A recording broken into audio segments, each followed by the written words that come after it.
on New Year's Eve, you hear a lot of celebratory gunfire.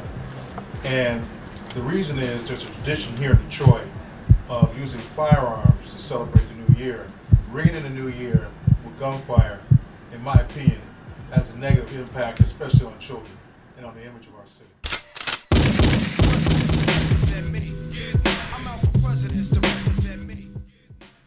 Every year, as the nation and the world usher in the new year, gun holders, uninformed about the dangers of shooting into the air, shower the neighborhoods of Detroit with unnecessary gunfire. Celebratory gunfire basically is just as one celebrates an activity by having music or more or less a ritual.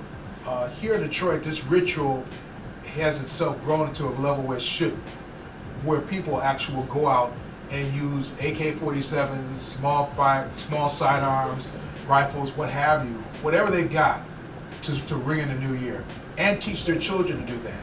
And it doesn't matter if there are other young people in the neighborhood as well, as young as 2 or 3 who hear that and who are terrified.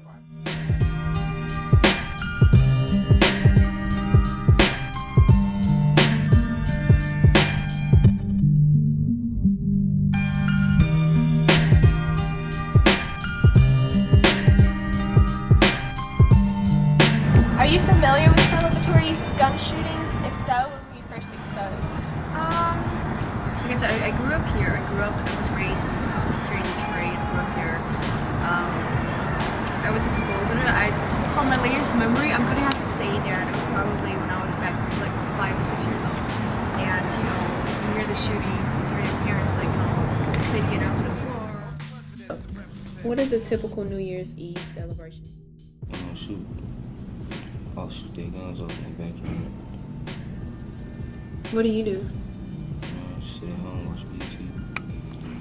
Okay. Like, no, when you're talking about they're shooting it off in their backyard, is that like in an area where there's not any houses, any other houses around them, or is there like a lot of other houses around them? There's a lot of houses around them.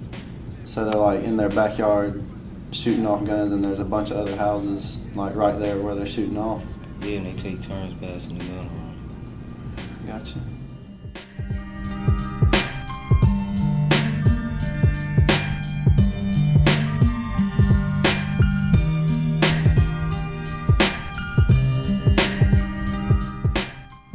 Many feel that these celebrations promote reckless behavior with guns and desensitize children at an early age.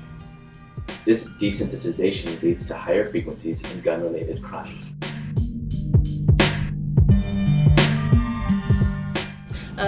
August 1st of 2009, my big brother, Justin Solomon, he was 19 years old. Someone shot him with the AK-47.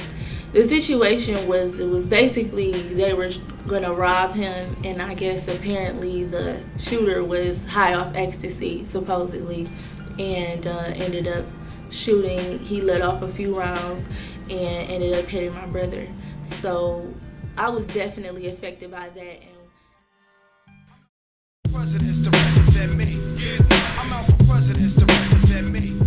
I really can't even express how it feels, because I don't think you really could get a full understanding of it unless you're in the situation, because before it happened to me, I didn't necessarily walk around without a care in the world, but it was, I didn't understand the severity of gun violence. I didn't understand the importance of stopping the issue. I knew that that's what I worked with in the program, but I didn't know how important it was or how severe it was in the community. And having that happen to my brother, it's like every other case of young guys dying due to gun violence was it was overwhelming. A lot of my uncles got locked up. Armed robbery. What'd you do when you robbed them? Like, I don't know, how would you rob somebody? You just hold a gun up to their head?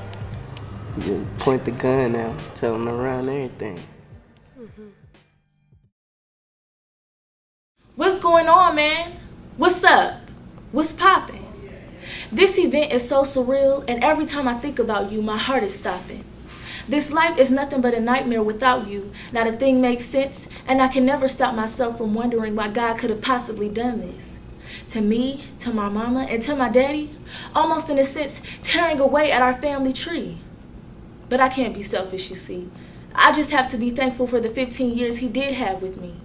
But oh, how I missed him so dearly. And no matter how much everyone else hurts, their pain will never be as nearly as severe as mine. Taking the life of a person so kind-hearted was definitely a crime. Never would I have imagined that my life could change so immensely at just the drop of a dime. I will always say, wake up, big bro. I love you, big bro. It just hurts to think that those words won't be said back to me no more. That I love you, little sis, or that you got $2. Yeah, that was my bro. So I just want to know who possessed the cold soul of a man who took him away from me? Who stole my serenity when I'm in the house alone with just me and him? And even though he was gone half the time rolling with Kayon and Aaron, at least I had the reassurance that he was alive. Now I gotta sit in that house alone with the lonely wind and only one friend who really knows how to relate to me. But I'd do anything to have my brother back with me. But he's gone now, in a physical sense at least. Why couldn't he have gone down south with Aaron, or why couldn't I have urged him to stay in the house that night with me? Well, whatever the story, it didn't work out the way I would have dreamed. Instead, I woke up in a nightmare type setting with a pain that can never be eased. He may not have been an East Warren king, but I know that he touched many lives with just the simplest things.